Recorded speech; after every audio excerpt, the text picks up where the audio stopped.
In-law tea on a random Thursday? Why not? I have said this on my Instagram multiple times that I didn't think I would ever share the story of why we don't talk to my in-laws anymore and what happened with that big blow up. But I feel like I'm at a place 2 years later where I just don't care anymore. It doesn't affect me emotionally or mentally.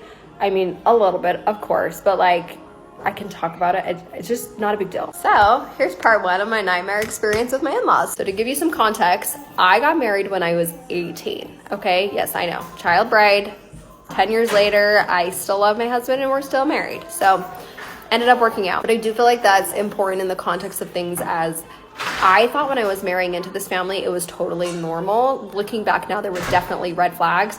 But I was a baby. I was 18. I was not able to recognize what those red flags were at the time. It took me a long time to be able to figure out and see this. And so there's a lot that is going into this. But on the outside, as I think a lot of narcissists are, they seem really nice, perfect, idealistic. Like, I thought when I was getting married to him, I was marrying into a family where his mom was the Relief Society president, his dad is the bishop, and if you're not Mormon, because they are, that is like the big callings, and you know, like, oh, they've got their stuff together, like they're good, that's a good family. She was showing up to the events that they were supposed to show up to as grandparents. She was giving really good gifts for Christmas and birthday, but behind the scenes so much more was going on. Manipulation, gaslighting. I have seriously so many stories from the 8 years before the blowout that I won't get into today, but like, just for example, this is just one story, but I feel like it kind of shows you a little bit of like what we had been dealing with for 8 years. I was 4 weeks postpartum with my third kid. My oldest at the time was diagnosed with autistic and was definitely showing lots of autistic tendencies and was really difficult. We did not want to go on a little family vacation, and so we said, yeah, we're not going to go. We were gaslit into going, manipulated into going, and because we felt bad. And we get there and it's just like a horrible experience. All 5 of us were crammed into the smallest room in the house with bunk beds. And do you remember I had a 3-week-old and I had a little autistic son who has a very hard time going to bed. His bedtime routine was incredibly strict at the time. All these activities were planned that were not appropriate for a newborn or someone who was 3 weeks postpartum, and then I was made to feel bad when I didn't want to participate, or I just went and did my own thing because I simply couldn't, or when I would go buy food because there was not enough food at the house, I was made to feel guilty. Or there were times where I was just put in charge of all the kids and everyone would leave, and then they just say, hey, Lyden and Carly, you guys watch all the kids. We're also randomly getting uninvited to family things as well, though. Like, we were getting uninvited to the weekly Sunday dinners. Everyone would have a Sunday dinner and then not invite us. We were getting uninvited to Christmas, like the day before Christmas, which is fine. Like, I don't, honestly, truly do not mind getting uninvited, because I understand sometimes our kids were a lot, or you're just tired, or you want to do it by yourself. Like, I get that, but the problem that we were having a hard time with is she was continually lying and trying to be sneaky about not inviting us. Like, she would tell us, oh yeah, we're just not doing family dinner, and would be really awkward and weird about it. But then she would tell the other siblings, be like, oh yeah, Carly and Lyden just didn't want to come to Sunday dinner, which puts us in a really awkward spot, because then the Lyden siblings would text us and be like, wait, you guys didn't want to come over for Christmas? And we were like, no, we did want to come over for Christmas. We were actually put in a hard spot because we got uninvited last minute. And then they would have met the Grinch, they would obviously go and tell their mom, and they'd be like, hey, Lyden said that he wasn't invited. And then she would be like, oh, of course he was invited. Like, what do you mean he wasn't invited? Like, we literally have the text from you. And that was happening over and over and over again. So when we had moved out of state 2 years ago, we just assumed it would fix it. And we came down finally for Thanksgiving, and it wasn't better. And in fact, it was worse, and it just blew up. We know we had to have some kind of confrontation. So in the next part, I'm going to get into what actually happened at Thanksgiving, which caused everything to blow up in the conversations that happened after, because it was crazy. This is part 2 of my nightmare experience with my in-laws. So at Thanksgiving is when everything really blew up. 8 years of horrible mistreatment. Just, we had finally had enough. And it honestly even happened before we got down to Thanksgiving. We were trying to figure out where we were going to be staying. And we were texting my mother-in-law, or my husband was texting her and was like, hey, like, is it okay if we stay with you guys? And she just didn't text us back for a long time. Finally, my husband had to follow up and was like, so can we stay at your guys' house? And she finally texted back and was like, you know what, like with things going on with Thanksgiving, I think it's just going to be too hard to have you guys at the house. So can you stay somewhere else? And then after Thanksgiving, then you can stay with us. Which we were just like, yeah, no, that's not going to work. Like we have 3 small kids. We're not going to be moving them from house to house. Like we're just going to stay at one house. And so if staying at your house for Thanksgiving doesn't work, we're just going to go stay at our sister-in-law's house. Which was totally fine. Like, again, if she doesn't want us at the house, that's totally within her right to not want us at the house. It was a little bit inconvenient because it was like an hour, maybe 45 minutes away from where Thanksgiving was going to be hosted. But it was just like, no, whatever at the end of the day. But the whole point of that is she knew we were coming down for Thanksgiving. And we were staying at her daughter's, my sister-in-law's house. On the day of Thanksgiving, we go and we spend the morning with my side of the family because they were just down the street from her house, which is where Thanksgiving was going to be hosted. My family starts Thanksgiving earlier than her family. So I was like, you know what, why don't we like pop by, say hi before we have to head over there. So we had left for Thanksgiving a little bit earlier and we were going to meet my sister-in-law there. It was going to be great. Anyway, so we get done at my side of the family's Thanksgiving and we show up to my husband's side, my in-laws, right at the time, I think maybe 5 or 10 minutes later than we were supposed to show up. We walk in and Thanksgiving was over. Like they had started Thanksgiving without us. And again, like I understand, like something's changed, plans change. Like it doesn't all center around us, which I completely understand, but it was, again, this lying and manipulation where it's just like, oh, we didn't know you guys were coming down for Thanksgiving. Yeah. Like, would have been a Royal Rumble. You knew. Like it wasn't even like, oh, they were all sitting down and like they had started. Like Thanksgiving was over. But also then there were like still 2 seats at the dinner table that were set aside for us. So she did know that we were coming. Anyway, so we just like eat Thanksgiving dinner by ourselves while the rest of my husband's siblings are downstairs hanging out. And it was so awkward. Anyways, the rest of that day is really awkward. I feel like we're walking on eggshells. It's just not a fun time. Nobody is necessarily talking to me either, which is not unusual. They never really talk to me anyways, but it just wasn't a fun time. So anyways, there's a couple other things that happened that day that were really awkward, but it was just overall really uncomfortable day. I felt like I was walking on eggshells the entire day. It was not a fun time. But towards the end of the day, because my husband and I were going to be there the whole weekend, and our kids nor us had seen anybody for like 6 months since we had moved out of state, we were like, let's plan some more family things to do because we would love to spend time with you guys. Not a crazy thing, you would think. So we're talking about things to do, and then my brother-in-law looks up at my mother-in-law and he says, hey, blank, what are you doing X and X day? And immediately she goes, why? What do you need? Seriously, all of us were like, what the heck is going on? Like, we just wanted to invite you. We were going to go play basketball. I think that's what we were planning on. Like, are you guys free that day? And, I guess, maybe whatever. And that was just like happening the entire weekend.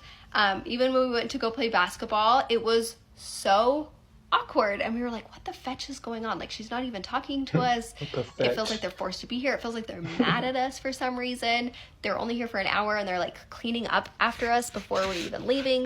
We're going to a movie and they don't come.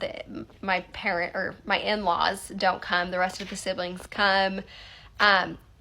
So besides seeing them for Thanksgiving, which we had missed, and then a very awkward hour of playing basketball. I don't even know if it was a full hour where they showed up. We had not seen them at all. And my husband was like kind of starting to get a little bit offended because he was like, what the heck? Like, why don't my parents want to see me? And then finally, right before we're about to go, like seriously, we are packing up the car. We're about to leave to Idaho in like 30 minutes. My mother-in-law texts my husband and is like, hey, like we'd love to have you guys over to the house before you go and just like sit and hang out with you guys.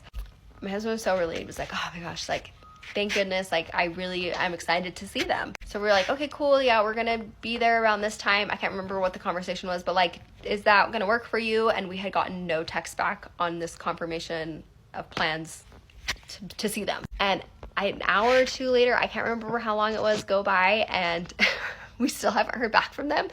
We are now in the car on our way home. And I can't remember if my husband had like texted them again and was like, hey, so like, are we gonna see you or not? Like, this is, oh, I think he did. Yeah. He's like, we're getting closer. Like, we're on the freeway. Like, we're headed home. Are we gonna stop by or not? And then finally, like, when we are in the town, we're passing the town that they're staying at, she finally texts back and is like, hey, can I just like meet you guys on the side of the freeway? We have a missionary farewell, which is another Mormon thing. It wasn't even for anyone in their family. It was just probably some random person in their ward that they felt like they wanted to be present at. They wanted to show their face so that they can look good. She's like, we're at a mission farewell. Can I just meet you guys on the side of the freeway? Your son that you haven't seen in 6 months, your grandkids that you haven't seen in like 6 months, you just want to meet them you want us to meet you on the side of the freeway? So we were like, yeah, right. Heck no. No, we're not going to do that. We'll just see you another time. And then she texts back and is like, hey, we'll see you guys at Christmas. And so that's when me and my husband were like, yeah, no, we're not doing this again. Like, you really think that we're going to be coming down for Christmas after this horrible experience? Like, no, we need to have a conversation about what is going to happen, because we're not going to continue to travel down for just shitty experiences with our family. That's just not worth it. So that goes into, I guess what I'll leave for part 3 is when my husband sent a text, which led into a big phone call where so much I don't know, where so much just shit got put out in the phone call of what my in-laws actually felt about us, what they felt about the rest of the siblings, just all this super fun stuff. This is part. Yeah, I'm not gonna lie. They're better than me. Because if I would have showed up to that event and y'all told me y'all canceled, first of all, what type of people will cancel will cancel a Christmas an hour before we show up? Like, that will piss me off. I'm not gonna lie to you. Like, you know how hard some of you know how hard it is traveling around during the holidays. It's already crazy expensive. Like, gas, everything is crazy expensive around that time. Hotels, everything is crazy expensive. So if you invited me over for the holidays and you're pretty much manipulating us to come over, then it's like, you got to provide the shelter. If I tell people to come from out their way to come celebrate with me, I'm going to have some shelter provided for them. Why would I not? Unless we rich, then it's different. But it's like, we're not rich. You know what I'm saying? Like, we about to, like, come on now. This is crazy as hell. What's blowing my mind is the fact she tried to act like she didn't know if they were coming for Thanksgiving. Not to mention, they were staying at the sister's house. So I'm pretty sure the sister said, they said they were coming. They stayed at our house. We literally saw them this morning. So for her to sit there and act like, oh, I didn't know you guys were coming. Or to even just start it without anyone sending a text. Like, all the siblings are there and nobody's like, oh, maybe we should see where they're at. Right. It's like, did you guys even want them there?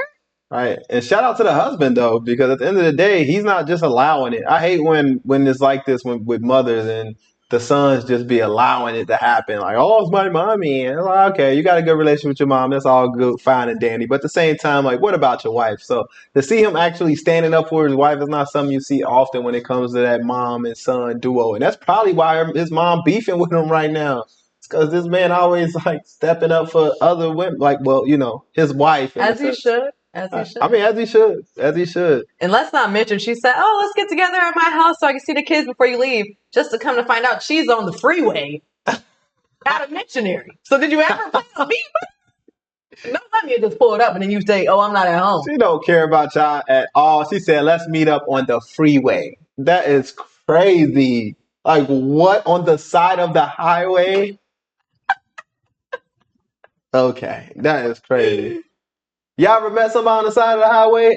Listen, I'm new to the Mormon thing, so I don't know nothing about Mormons, and we're learning all this today. Y'all meeting up on a highway for farewells and goodbyes? Oh, hell no, man. Just FaceTime me at this point. Part 3 of my nightmare experience with my in-laws. Before we actually get into the next part of what happened, I want to address a couple of things and answer some questions that were on the last video. I made this disclaimer in the caption on the first video, but I'm going to say it here. We got to keep it respectful. This is just my story. This is not theirs. I understand that there's always another side to the story. I'm just here to tell mine, but I do believe at the bottom of this is a lot of mental illness, and so I do want to be respectful of everyone else in this story. I'm not going to be naming names, and I don't want the comments to bag on them, the church, anything else, because I will be deleting negative comments. Okay, first question that I got 1.5 million times.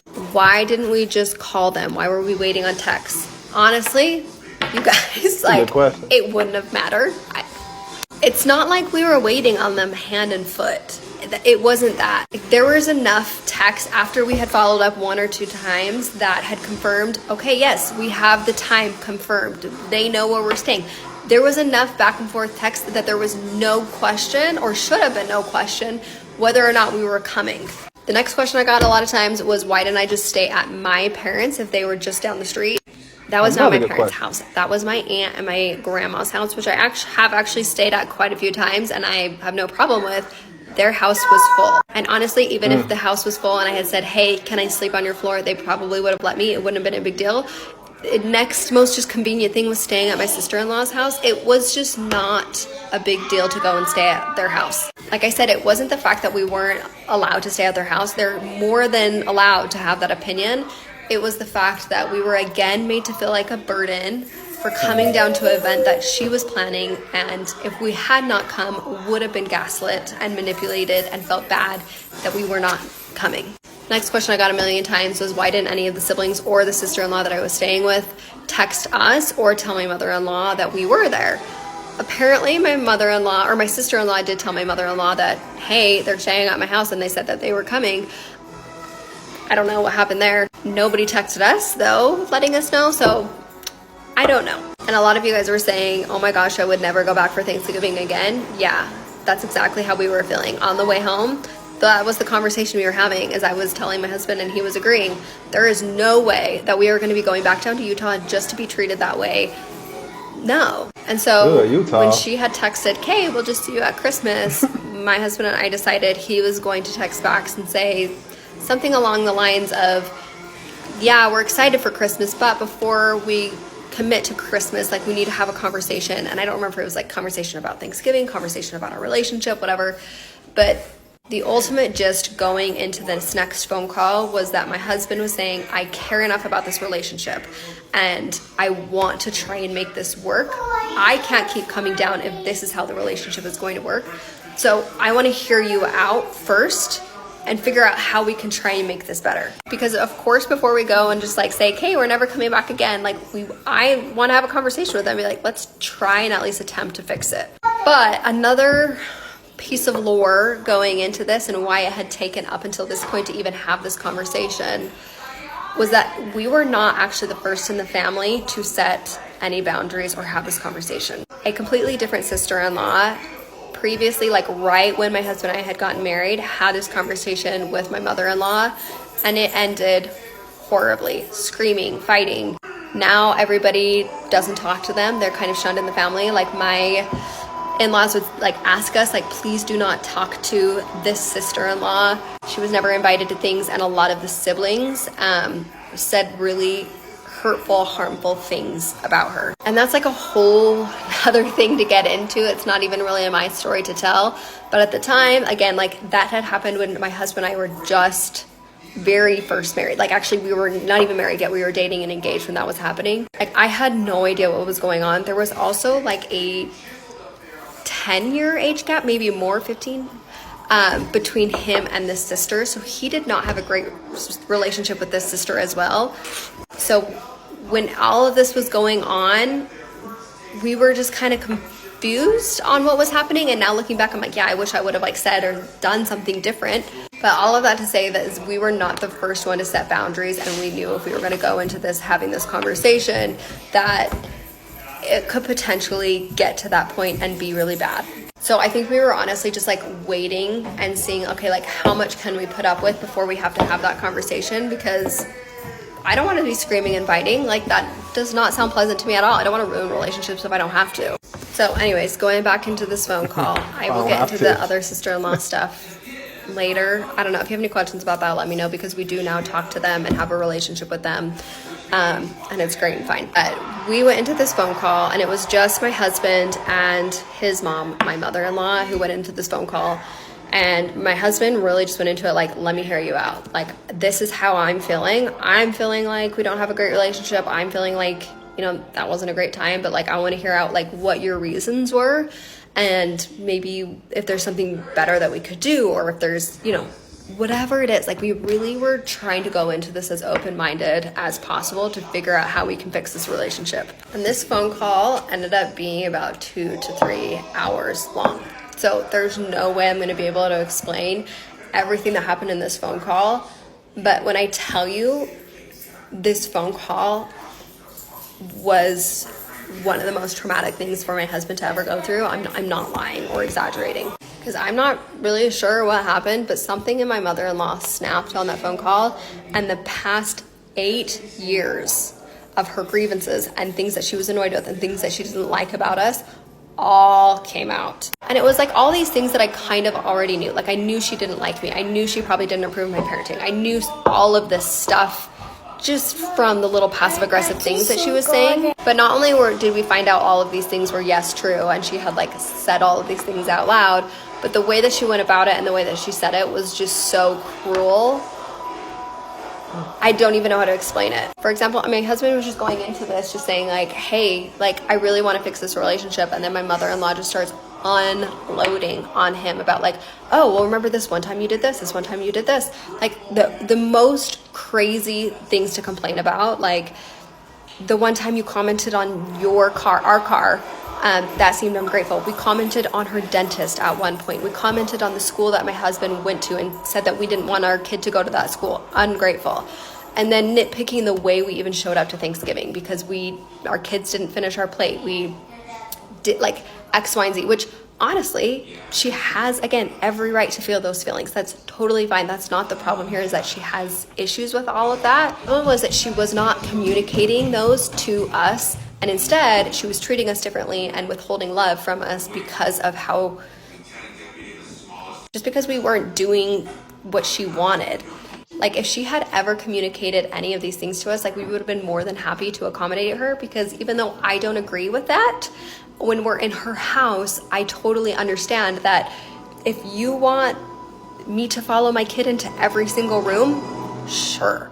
Are we going to be coming around all the time? No, but like, it's good for me to at least know that when I'm in your house, I can follow these rules. And these weren't just like generic rules like, hey, please don't let your kids go around crazy. It was like, for example, my kids needed to finish every single thing on their plate. If they didn't finish every single thing on their plate, that was considered rude. But I was also not allowed to make their plates, because I was like, okay, cool. Like, if, they need to finish everything on their plate, I'll just make their plate and make it small.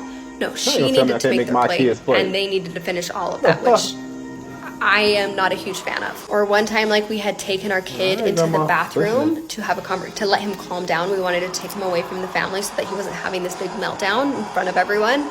And apparently, I don't know how, but like, that was withholding love from him. Like, when I tell you, it was like literally 8 years of just like crazy tiny things. It was weird. But the ultimate thing that honestly like sealed the deal and made me realize I'm never stepping back into that house was when she criticized the way that we showed up for my oldest, who, as I already mentioned before, was diagnosed previously with autism. She blamed his diagnosis on us and said we were horrible parents because of the way that he was acting. Didn't agree with his diagnosis and said, no, it's just your guys' parenting. Which, especially as your oldest, if you have a kid that Yeah, that's when I would have brought out those elderly boxing gloves. You got me messed up at that point, Grandma. I'm not gonna lie to you. It's time to rumble. I know you got a little fight in you, but it's time to rumble now. Cause no way. I'll take all the jabs. Elderly people sometimes they be just hard on you for no reason. They don't have no filter. I believe they just been unchecked for so long. And it's like, it's not our job to check them, but Lord forbid if somebody said that to me. We about to bring out tell husband to put on them gloves.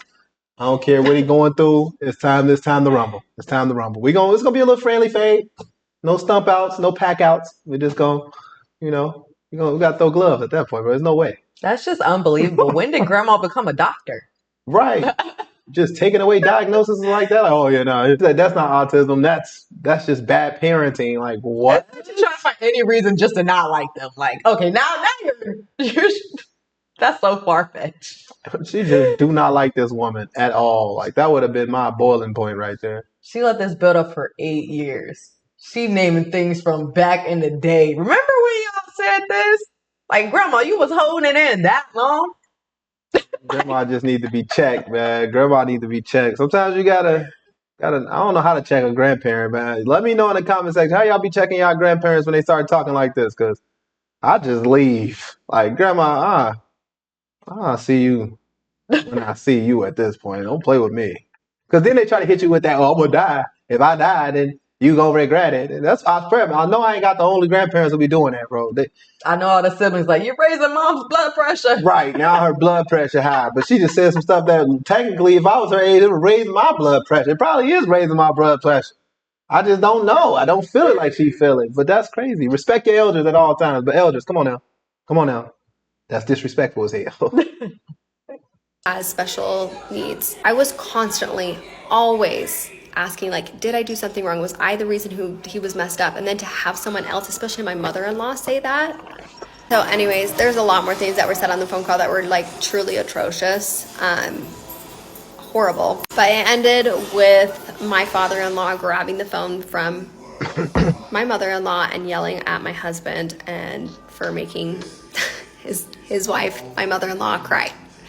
And that's how the phone call ended. And that leads us into the next phone call where they try to fix everything. This is part 4 on the nightmare experience from my in-laws. We're starting to fully understand now why they hate me so much. I have to be fully honest though, I don't know how much of this I'm going to continue because I don't know if I care to have this many people commenting on one of the most traumatic moments of my family's life. If I'm just being fully transparent. This video has blown up way more than I am comfortable with. But that being said, for now, I am still continuing to talk about it because I do think this is a topic that needs to be talked about more. This is a story that resonates with so many people for a reason. So if it helps one person, maybe it will have been worth it. I want to know how she did. Right now, I'm still trying to decide if the benefits outweigh the cost. But alas, back to my story. So we ended the last phone call with my father-in-law yelling at my husband. Super fun. Anyways, they tried to get on another phone call because they thought, hey, the last phone call went so well, let's try it again. Honestly, looking back, I think we were both just in so much shock that phone call actually happened and that those things were actually said on a phone call. We were like, surely they did not mean this. Surely nobody is actually this crazy. Like, I think we both still felt like we could talk logic into them. And if you've ever talked to a narcissist or been in this type of a situation, you know that logic just doesn't work. But honestly, the phone call ended up actually going pretty well. That's true. We kind of approached this more, and it was, again, just my husband and my mother-in-law, like, more, okay, let me understand more of these rules about your house and your expectations for when we are at your house, so that when we're there, you're not upset at us the entire time. And I got to a point where, like, they had kind of figured things out in regards to at least the house situation. But we still have the big fat elephant in the room of, you just called us terrible parents. And we are not going to go over there to a place where I don't feel safe with you around my kids. So my husband brings it up to them. It's like, hey, yeah, you can't call us crappy parents. That's not okay. And she goes on to say, yeah, okay, Leiden, you're right. I don't think that you're a terrible parent. And I'm sorry. She apologizes, what seems to be genuinely, for calling my husband a bad parent. So my husband kind of like catches on to that. And he was like, okay, thank you so much. I appreciate that.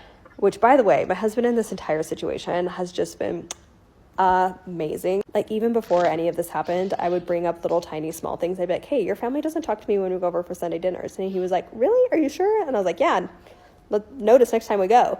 And he noticed. And then he would like include me into more of the conversations. Like, he throughout, even before all this, has been amazing. And I'm just so grateful to have a husband that is on my side and we agree with each other on this. So anyways, he goes and he's like, you need to be able to say that about my wife. You need to be able to say that about Carly as well. She's a very good parent as well. And she says, no, I cannot say that about Carly. Just absolutely come on, refuses Grandma, let's run it.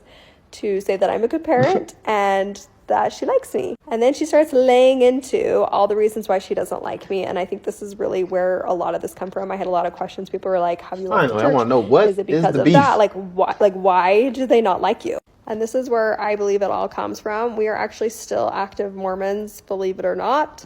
but I don't think that we are Mormon enough for them.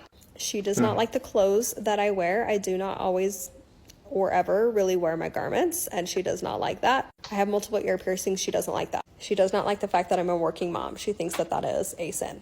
I swear consistently. She does not like that. She does not like the fact that I have a presence online. She doesn't like that part of my job is teaching other women how to make money. She thinks every single one of my parenting decisions that I've ever made, and she did go into detail, naming them all to my husband. It was horrible, not loving. I'm just a crappy parent. She even said at some point, I can't fake liking or loving anybody. I just can't fake it. And she does very purposefully withhold love from me. And then she was also upset with my husband for telling me what had happened on the previous phone call. She had said, how am I supposed to repair this relationship now that you have told your wife what I think?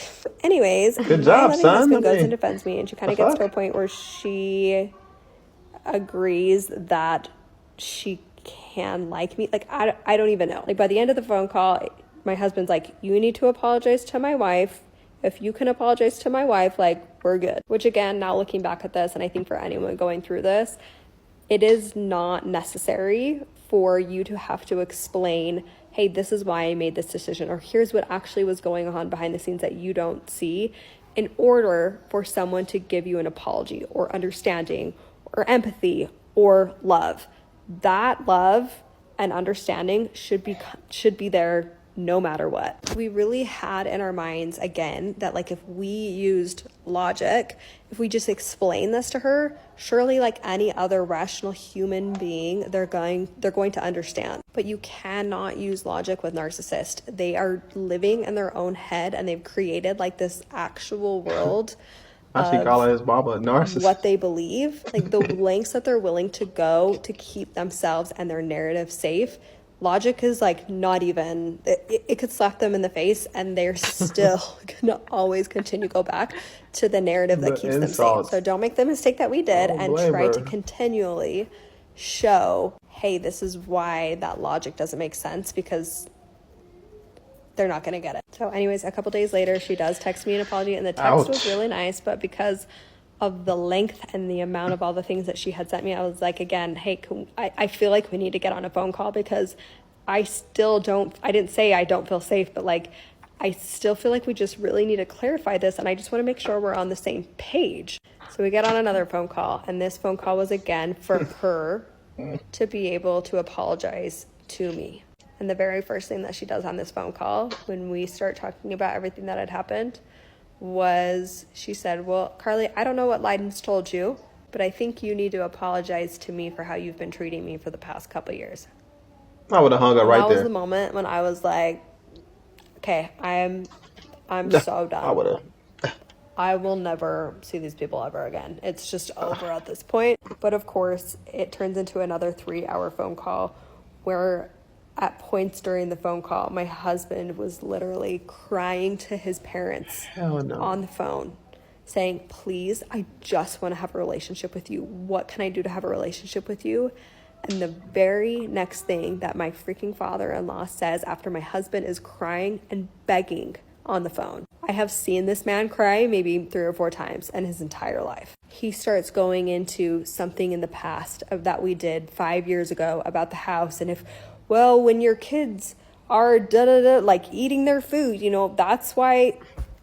They just couldn't even hold a conversation or feel any empathy towards what my husband was going through at this moment. See, and for people who are listening who have not gone through this, or for someone who is like me, who has not grown up in a family like this, it was so easy for me to be like, I'm so done. I will never talk to these people ever again. I'm checking out. Like, you've done enough. I don't care if you're family or not. But when you grow up in a family that has that level of manipulation and enmeshment, it's also your family. Who wants to believe that your mom is a liar? It's so hard to accept that.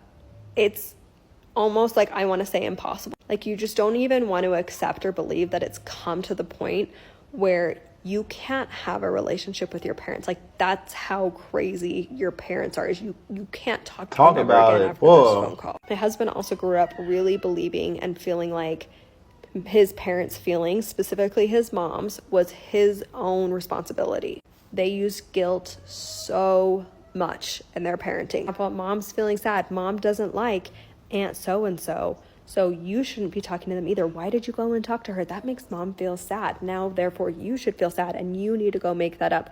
And you can't ever go and talk to Aunt so-and-so because that's going to make mom sad. Like, that's the type of family that he grew up in. So when you're saying, oh my gosh, just leave, why doesn't he just stop? Or why don't you guys just stop? Like, until you have lived this and until you have grown up 30 years in a home like this, you truly have no idea. It's like a cult. You know, you like watch those cult documentaries and you're like, how do you not see it? Like, how do you not just leave? This family is like a cult. You can't see it and you don't get it until you have truly lived an experience like this. So the phone call ends and they say, because we were supposed to go to Christmas at their house the next day, I don't think you guys should come to Christmas tomorrow. And we said, okay, sounds good. Right. And then they go and they tell the rest of the siblings, yeah, Carly and Leiden, they just didn't want to come down for Christmas. And this is where they really start now trying to destroy the relationship between my husband and his siblings. And for the next year, literal year, they do everything they can to try and destroy that relationship and lie about us. I did not think I was going to do a part 5, but it's been a little bit of time since the original 4 parts. I think I feel good enough now to keep talking about the story. I think I'm just going to kind of do it in chunks and like take breaks in between because it is a little bit emotionally exhausting to like remember and to tell the story. So here we are with part 5. Remember, we had the original falling out with the in-laws, but there was an entire year after the original falling out of manipulation and trying to figure out and process what was going on. So unfortunately, we're just getting started. At this point, we have fallen out with the parents. We don't really feel like we're ever going to go back into their house or have a relationship that'll be the same with them. But we were trying really hard to have a relationship with his siblings. We decided that we're going to invite everybody up to our house for 4th of July. We were going to do a lot of fun things. But the problem is we created an entire group chat with his siblings, parents, and the excluded sister-in-law. I don't know, like maybe we should have given people a little bit of warning, like, hey, the sister-in-law that you haven't talked to in 6 years is going to be in this group chat. But also at this point, I was so sick of playing games. I was so sick of doing stuff for their family that I wouldn't normally do for any other person. I was like, if you cannot handle your sister being in a group chat and being invited to 4th of July, like, I don't know what to tell you. That just kind of feels like your problem and not my own, and you need to go figure that out. Because also in that group text, we were like, if you do not feel comfortable being there at 4th of July, I totally get it. I don't want to force a relationship on anybody. So come up any other weekend. We would still love to host and have you. It would be super fun. And unfortunately, nobody ever took us up on that. In fact, we got phone calls from almost every sibling, except for I think 3, of them trying to figure out what the heck was going on. Like, why are you having a relationship with the sister-in-law? Some people knew we had have a relationship with the sister-in-law. Some of them, this was like the first time they had heard about that we had ever even opened up communication with this sister-in-law. I would love to say that most of these phone calls were like, hey, like, I want to like hear you out. Like, let me give you a chance. But unfortunately, it was like, hey, I heard this from mom and dad. I need you to explain yourself. We were given no benefit of the doubt. Like, people were going into the phone calls already not believing us. Again, I want to say most, not all of the phone calls went like that. Some of the siblings didn't even call us. They had just like already assumed and written us off as like horrible, evil people. Or apparently they just didn't care enough about a relationship to even try. For like 1, 2, 3, 4, like all the phone calls my husband was having to defend himself against his parents. He was so emotionally exhausted. I felt horrible for him. And his parents are calling him and they're saying, hey, so-and-so sibling is upset that you did this. So-and-so sibling is upset about this. They start yelling at him over the phone. How could you ever invite her? How could you do this to us? Like, how could you even talk to her? By the way, they knew before we had invited everybody up that we had talked with her. Like, we just sent them a text like 6 months prior when we had started a relationship with them. We're like, hey, I just want to let you know we have a relationship with them. So like, I don't know why all of a sudden it was like so shocking to them and they were saying all of this stuff. I think honestly it was a lot of just Leiden's parents not wanting us to have a relationship with the siblings. And so again, they're like making this own reality in their heads and getting mad at us for wanting to have a relationship with all of the siblings and potentially not have a relationship with them. Because this all comes down to control. And this type of thing goes on for the next like 6 months. Like this doesn't end. Where the siblings will randomly say, hey, I heard this from mom and dad. Like, is this true? Then Lyden has to get on a phone call and defend himself over and over and over again. And unfortunately, like, I wish we wouldn't have gotten on so many phone calls and tried to defend ourselves so much. Like, I, after that point, was, like, so done. I was like, hey, if they want to believe this, like, I'm so out. Like, I don't have the emotional bandwidth. And I don't think my husband did either. But it's so easy when you're on the outside of it looking in to be like, hey, logically, this makes sense. Like, you should not have to defend yourself over and over and over again to your siblings. But until you're the person in that situation, it's so hard to come to the terms with the reality that the relationship with your siblings is potentially over too, because that is truly not something that we had ever really thought would ever happen, because he had such a good relationship with his siblings. He knew them really, really well. They knew him. And so the fact that all of a sudden now they were questioning us, questioning my husband, when we had a pretty good relationship with them, it was just like, so crazy. Dad, unfortunately, was playing these, like, really horrible mind games. I don't know if that's what he was intentionally doing. Truly don't. But he would call all the time now, which he had never, ever called my husband to talk ever. But now, all of a sudden, he's calling him, like, every other week. And you don't ever know if he's calling just to have small talk and talk for, like, 5 minutes. It's like, hey, how's the weather? How's school going? Like, stuff like that. And it just to be fake surface level, or if he's going to call and yell at my husband and get mad at him for being friends with him. Like, there was something happening every single week with this family of them trying to contact us, or some passive aggressive communication. Like, for example, on Mother's Day, actually Mother's Day week, the week leading up to Mother's Day, Lyden's dad put everybody, including the sister-in-law that they have not talked to in years, into a group text, and every single day leading up to Mother's Day goes on and talks about why Lyden's mom, his wife, is the best mother ever, and why no other mother will ever compare. While other mothers were going out and getting their nails done and talking with friends, she was always making kids lunches and going to PTA lunches. Every single one of your kids graduated college, and that was all because of Lyden's mom. And then the very last day before Mother's Day, something along the lines of, like, if you don't see that she's, like, the best mom in the whole world, like, you are nuts and you basically need Heavenly Father's help. Can't remember the exact wordage, but it was crazy. Well, like, phone calls and texts like that, again, were happening every single week. It was so exhausting. Anytime we would come down to Utah and we wouldn't see them, like, we went down to go see my brother that I have not seen in 2 years. We went down for a cousin's wedding. Like, we were going down for reasons to see my family, and if we didn't tell them or also try to make an appointment or something to see them, like, while we were down for my family, then also it was like, so you don't want to see us, so you don't want us there. Mind you, we had gone down to... On a serious note, it's actually very sad when there's situations like this, because you have kids, you have, like, the son in particular, like, he wants to be with his family, but his family is going to be the reason why they don't see the grandkids. Like, you know how hard it is for grandparents to get actual, like, rights to see. Some grandparents even go to court to establish grandparents' rights for their children, and they're just giving you access to these kids, and you're just willingly just saying, I don't want this. I don't want to be in these kids' lives. That's exactly what you're saying when you're talking crazy about the mother like this. Like, you can't even get mad at her if she don't want her children being around this grandma anymore or this grandpa. They seem unstable mentally. Like, it's just like they going through something and not understanding.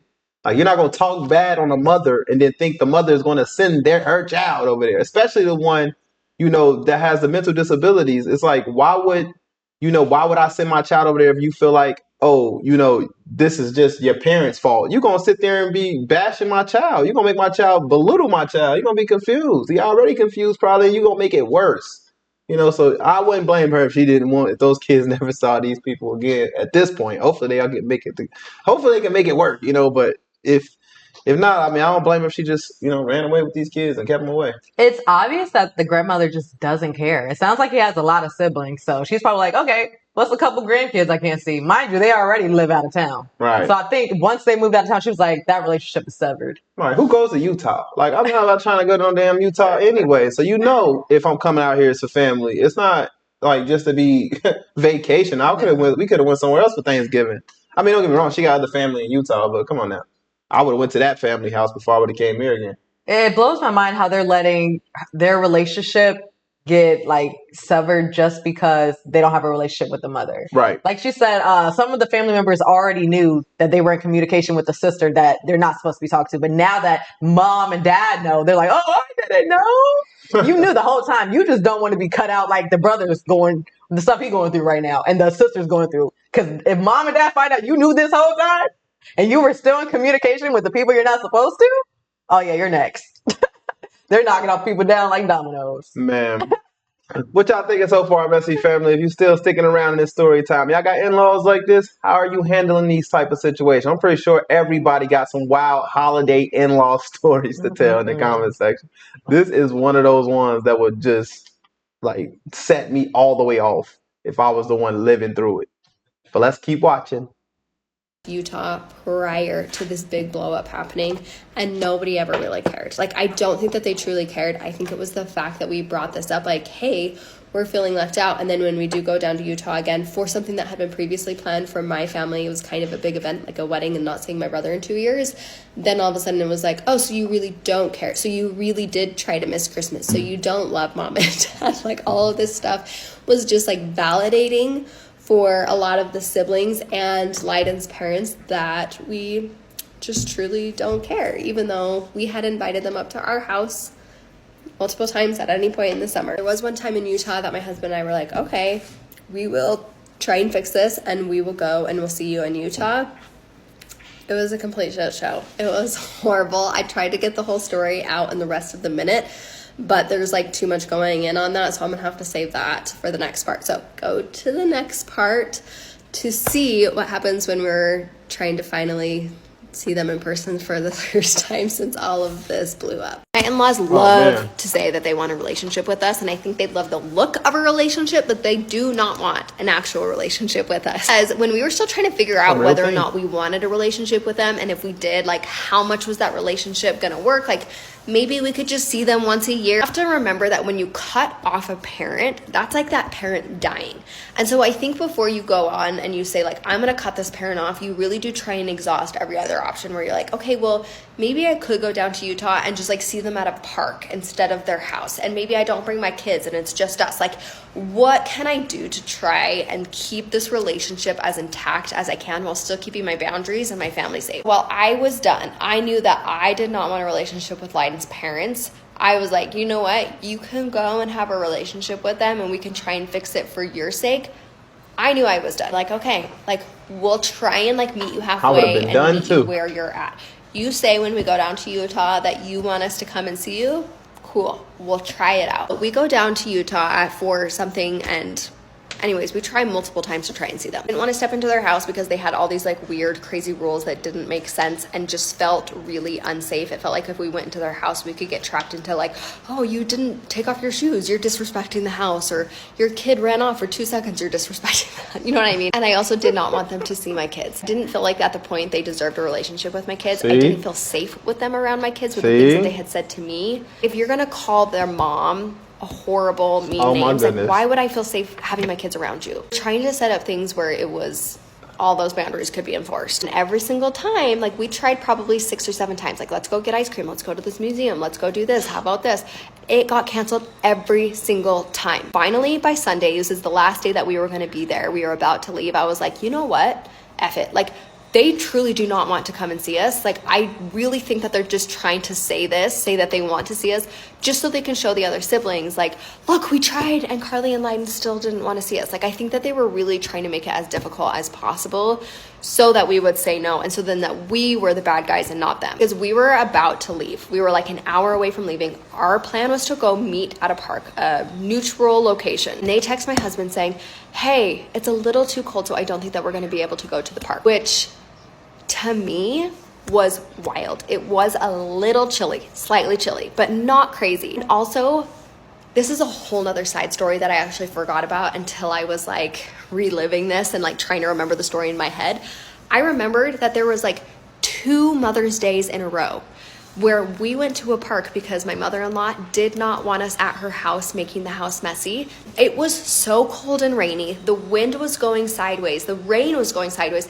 I was bundled up in like 2 different blankets, and I was also like 2 months postpartum at that time with my second kid. Had a baby with me, and she didn't care. Like, it was freezing. So I'm like, I know this woman does not care about it being cold or my kids being cold, because we've done this before when it was convenient for her. So again, just like another excuse. So they're like, how about you guys come over to our house? And you know, at this point, Lyden was like, Carly, I don't know what to do, because like they're kind of trapping us and saying, come over to our house. And this is like the last second, like I don't know what to do. We were both kind of freaking out. It was all just like meeting on their terms and like them trying to make it as difficult as possible. At that point, I was just like, F it. I don't even care anymore. Like, sure, like we'll go over there. Like, I was so sick of it at that point that I was willing to again cross my own boundaries just so that I could like keep the peace and just stop them from freaking out of this again. So I was like, okay, fine, we'll go over there. I was like, but will you just like text your dad and ask him, are you sure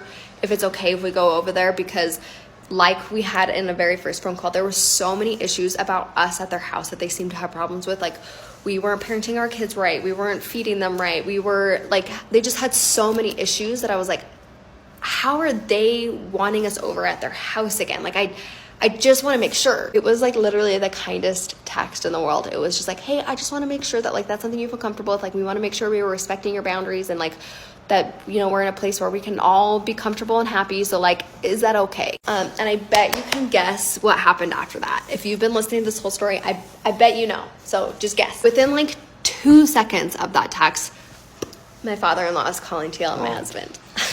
Isn't that fun? Calling to yell at him, why would I not invite you over in the first place if I didn't want you over here? Like, you guys just don't want to come over here. I knew it this whole time you didn't want to come over here, and just blaming everything on us. And so then he goes, I need to go check with your mom to make sure that like we can still have this. Like, I can't remember, or like I need to go check in with the other kids or something like that. 2 hours later, by the way, we had told them, hey, we're leaving at 1 o'clock. So finally my husband texts them, I think, and is like, I don't remember if he texts them or calls them, and he's like, hey, like, it's time for us to go. What are we doing? Like, I'm kind of sick of this. I'm at the point where I'm just gonna go. Anyways, they get on another phone call, another super fun phone call. And again, he's just yelling at us. I say us, but it was my husband. Mom, I was just listening in on the phone call. And that whole entire phone call was literally just my father-in-law saying, like, you don't want a relationship with us, Lyden. You don't even care about us. You know, kids can hurt parents too. And I don't feel like you care. Which, mind you, just like, let me remind you, the very first phone call that we had was my husband bringing this same issue up to my father-in-law, but my husband saying, hey, Dad, like, it feels like when we come down to Utah, it doesn't feel like you guys are like wanting a relationship. Like, can we figure this out? I want to know what's going on. Now, I think this is just like a narcissistic tendency or something that they do. Like, they just like flip it. Like, everything that we were saying, they were now saying like, no, you're the one who doesn't care. You're the one who da-da-da-da-da-da-da. It was just so beyond reason and logic. Like, at this point, I was just like, I kept telling Lyden, I was like, just hang up.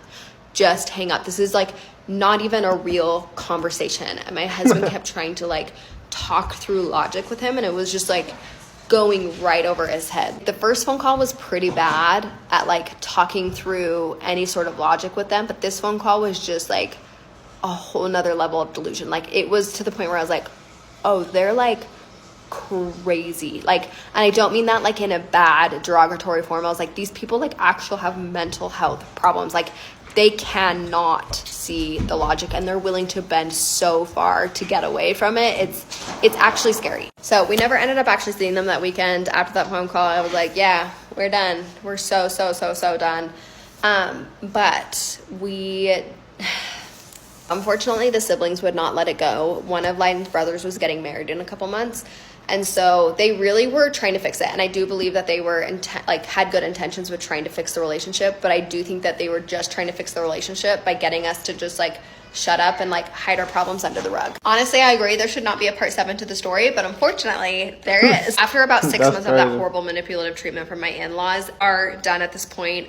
We don't really still know if there's going to be a relationship, but we were done at least trying for the foreseeable future. But unfortunately, my husband's siblings had a different idea. So this is where it starts to get really, really hard with them if it wasn't already before, because my brother-in-law was getting married in a couple of months, and so they decided to just kind of randomly one night ambush us with a Zoom call where everyone was there. They basically said, hey, we need to get this figured out because so-and-so is getting married in a couple months and we don't want it to be awkward.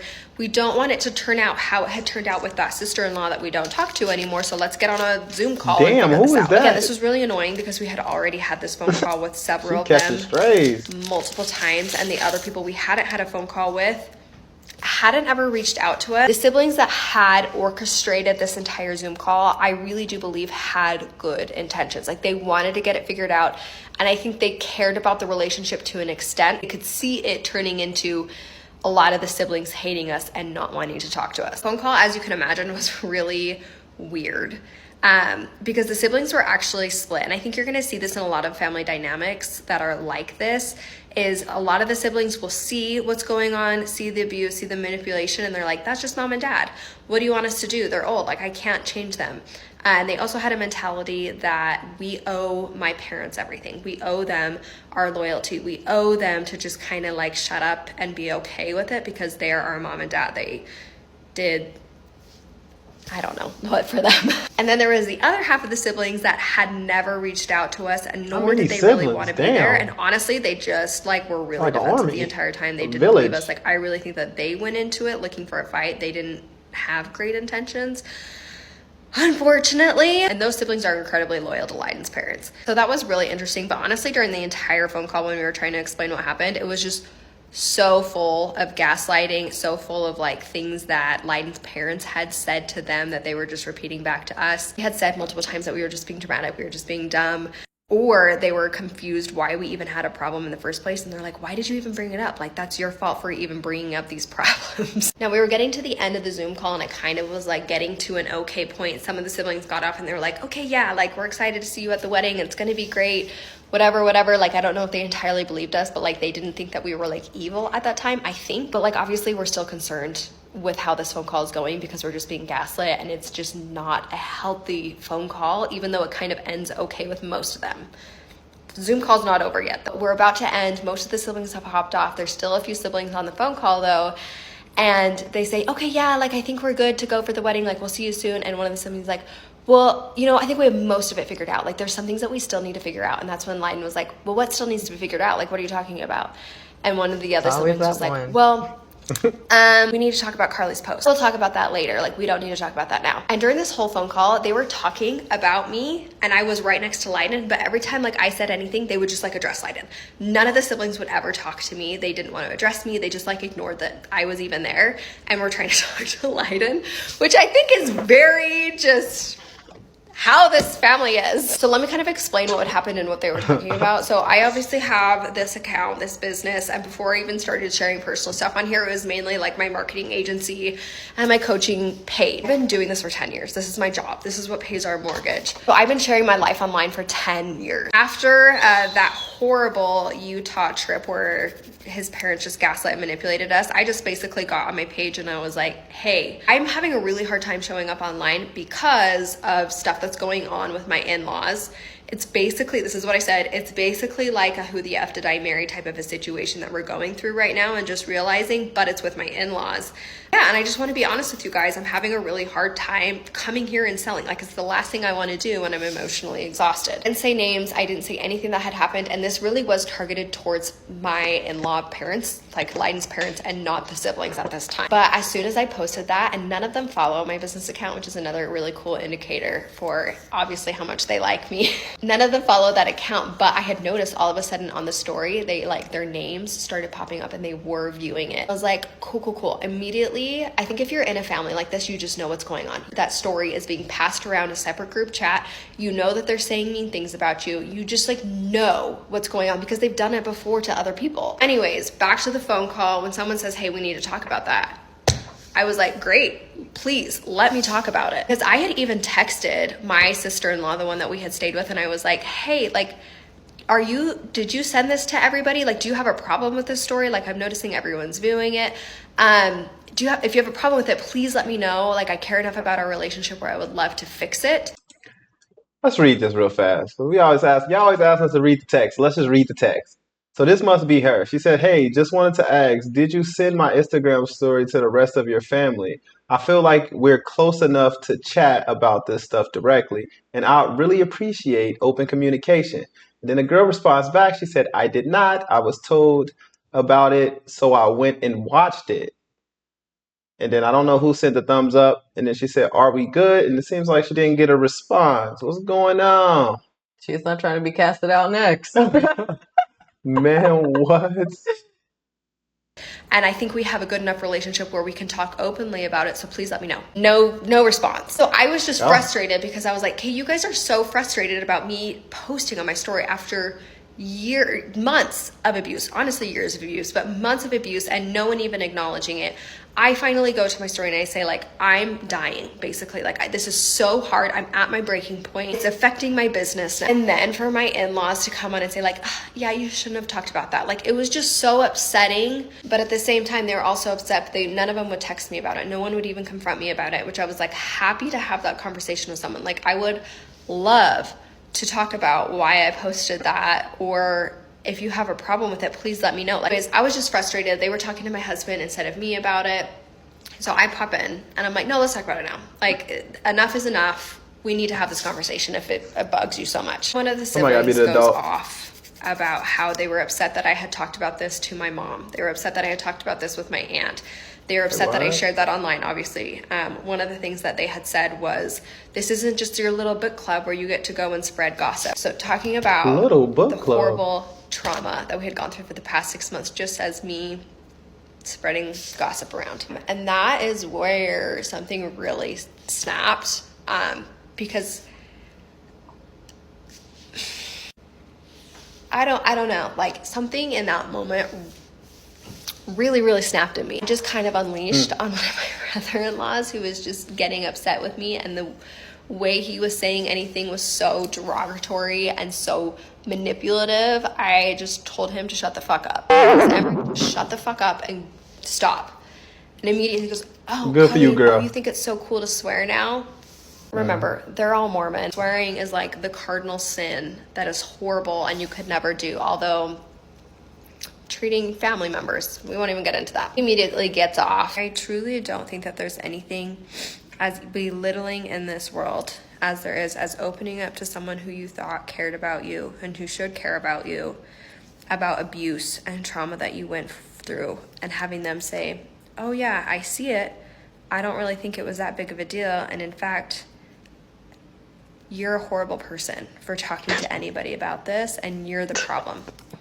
You're the problem for talking about the abuse.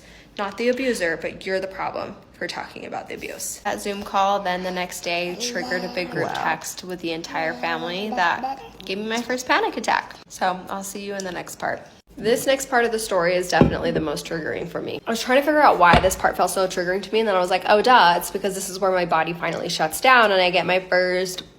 I have to be really careful what I say on this TikTok, because when I had recorded this TikTok like 2 days ago, I could not upload this because TikTok kept flagging it as text messages that I was including as bullying, and then I think it was also, I gotta be careful. So let's get into it. So at this part in the story, we are just one day later after my husband's siblings ambushing us with a Zoom call, really gaslighting us about our story, forcing us to tell our story to them, but then also they were like, oh, that was not a big deal. So I was already feeling really frustrated, pressured, and feeling belittled. But one of the big things that they were talking about a lot was my other sister-in-law that none of them talked to. And one of the things that they kept saying over and over again, they were like, oh, that sister-in-law, she doesn't want a relationship with us. Like, she's never even tried to have a relationship with us.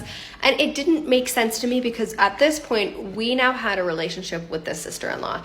And her story, everything was making sense and very aligned with our story. And so when they were saying, no, she doesn't want a relationship with us, I was like, what are you talking about? Like, I don't understand that. Honestly, I was just like really confused after that phone call because to me, it felt so obvious that that sister-in-law did want a relationship, but they just kept going on and on and on about how that sister-in-law did not want a relationship, but they really did want a relationship with her. Sounds familiar. And so I texted the sister-in-law and I said, hey, you know, we had a conversation with so-and-so siblings last night. They said that you really didn't want a relationship with them. So I just want to verify that you do actually want a relationship with them. I don't know, honestly, I wouldn't have blamed her if she didn't want a relationship with them. So I was just like, let me see like where you're at with this. Talking a little bit back and forth, and she was like, yeah, no, I definitely do want a relationship with them. And I was like, well, they definitely don't seem to think that you want a relationship with them. So that sister-in-law is like, you know what, I've kind of had enough with this. And she creates a big group text with everybody in it saying, hey, I'll read you the text. I can't include it because I don't want TikTok to ban this. But it was a very nice and kind text. It was nothing crazy. She says, I've reached out to all of you individually several times before and tried to clear things up, but it seems like no one understands still. I did not choose to leave the family. I told mom and dad that I need some time to reflect on the relationships with them. I did not ask to be invited to family functions. I said that I might not be attending family activities for a short time. Many exaggerations, criticizing statements, and lies have been told about me and about my family that have seemed to mar my relationship with each of you. I've only ever wanted all of us to get along and be friends, and I hope that you guys would be willing to reach out to me. That was the original group text. She includes all the siblings, all the in-laws, and her parents in that group text. And I wish I could show the screenshot to you because you can see on the screenshot of the text message that there's multiple haha reactions to it, people laughing at the text message, and then there's one like, which is mine. So at the point of when she sends this text message, I am at the park with my kids. I'm also like at a point where I don't really want to get involved with the family drama anymore. I'm just like, I'm going to take a step out because of what had happened the night before. It just kind of felt like anything that I was doing at this point, people were going to get mad at me for. Like, I could breathe and they were going to get upset with me. I was like, I'm not going to say anything. I'm just going to like let Leiden handle it. Like, I truly feel like my mental health, I could feel myself on the edge. So I was like, I'm not going to say anything. But immediately after she sends that text, she starts getting blown to pieces. Like, people start destroying her. Not even just like, oh yeah, no, we don't want a relationship with you, or ignoring her. Like, they were saying the most rude, cruel, horrible, mean things. This is one of the very first text messages from one of the brothers that responded. They said, I don't know why I even got added to this group text in the first place. We need to keep your relationship with Leiden and Carly far away from us. So anyways, I'm at the park, my phone's about to die, and I was like, you know what, again, I'm not gonna deal with this. I'm just gonna like her text messages to show support, because her text messages were kind. She was saying, hey, I want a relationship, I want to be friends. Like, I seriously was like, that is the least I can do, at least, you know, just so show her some support when she's getting blown apart. Then my phone dies, and it was honestly so nice to be able to just like disassociate. But when I get back in the car and I plug my phone back in, I just have a whole handful of so many text messages, missed calls, my husband telling me to call him. I call him, I'm like, what's up? And he was like, everyone's pissed at you. I was like, cool, awesome, love that. What's new? But what for this time? Everyone was, of course, pissed at me for liking the text messages. Ooh, look how pretty this looks. Apparently it showed that I was like taking a side. I don't know what or how me just Okay, my only thing is this. Why did they add her to the text thread if nobody wants to talk to her?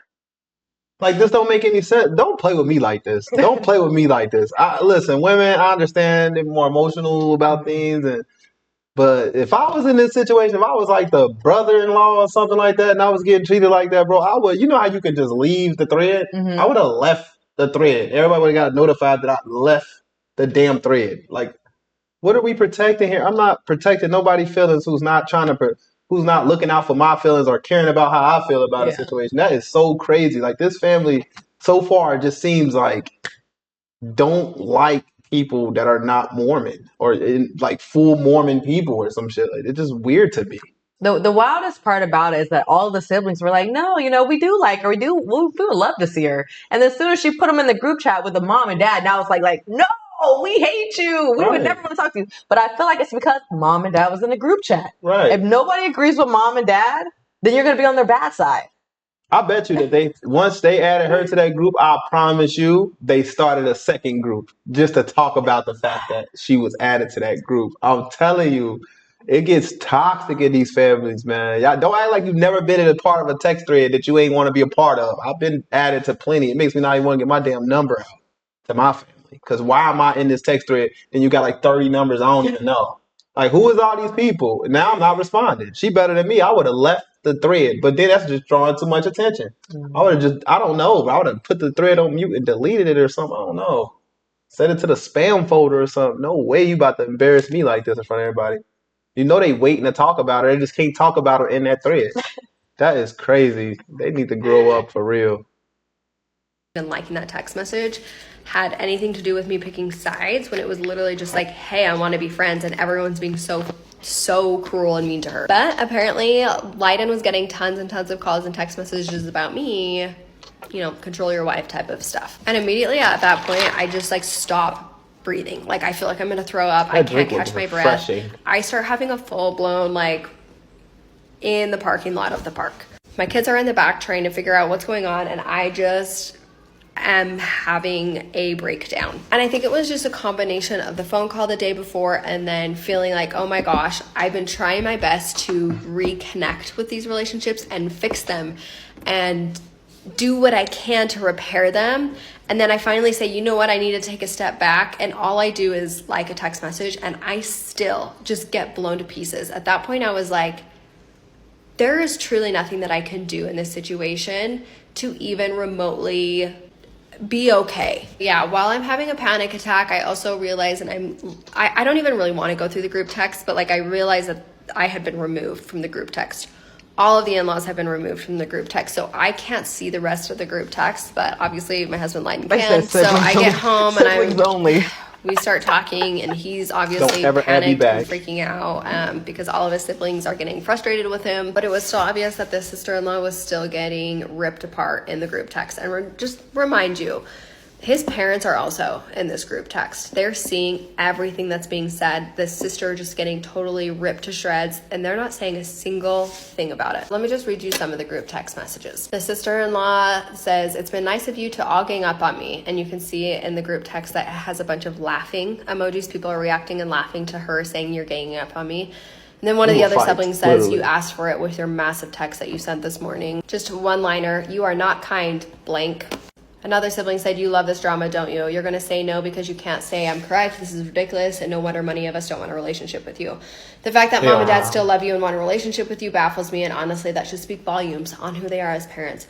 No wonder mom and dad can't stand talking with you. It's exhausting to deal with this. Oh, wait, I don't think that said mom and dad. It was two of the other siblings. Two of the other siblings can't stand talking with you. It's exhausting to deal with this. It shouldn't be this difficult to have a relationship with you, but you seem to make it as difficult as possible. Stop playing victim to the drama that you created. How did you think that this text was going to go? I used to care about your family. They're talking to the sister-in-law saying, I used to care about your family. It's now creepy the way that you stalk all of us on social media.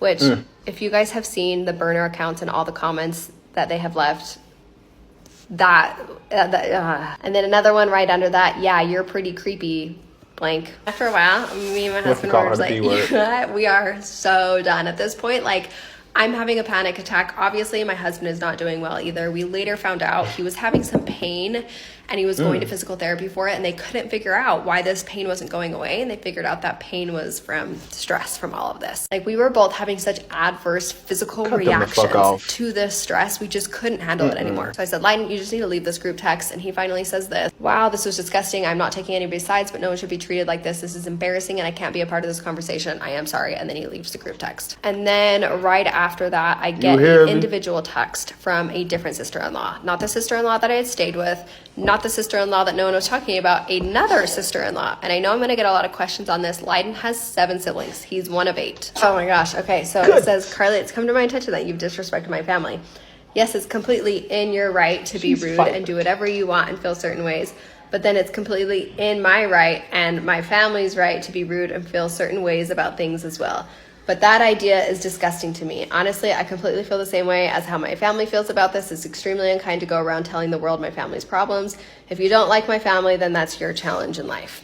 Again, at this point, I was beyond done. Beyond. So I just immediately blocked her, and my sweet, loving husband, he texts her individually. They start going back and forth. It's even worse when they're texting back and forth. She's not, whatever. But all of this to say is, like, if you're going through something like this, I feel like my husband and I were waiting to a point where it got to a breaking point. And I did not think that that breaking point was going to be my husband and I's like physical bodies. I didn't think we were going to physically break down because of this. Like, I wish that we honestly would have gone back in time and just like stopped it right at that very first conversation when our gut was telling this was not going to end well. Would have saved us so much pain. Because yeah, after that conversation, my husband and I just like laid on the tramp outside, and we just felt dead inside. Just couldn't even talk to each other. Didn't even know how to react. Nothing. literally didn't even know how to put words together because we were so disgusted with like what we had just seen. But we did decide the last thing that we were going to do is we were going to show up to that brother's wedding. I'll explain why, even though we were so done at this point, because I do feel like it was important that we did go. But yeah, it was a pretty horrible experience going to that wedding, and yeah, that's in the next part. Okay. Did it just disappear? Okay. Okay. Disappeared by itself. Look at that. Let's put it together.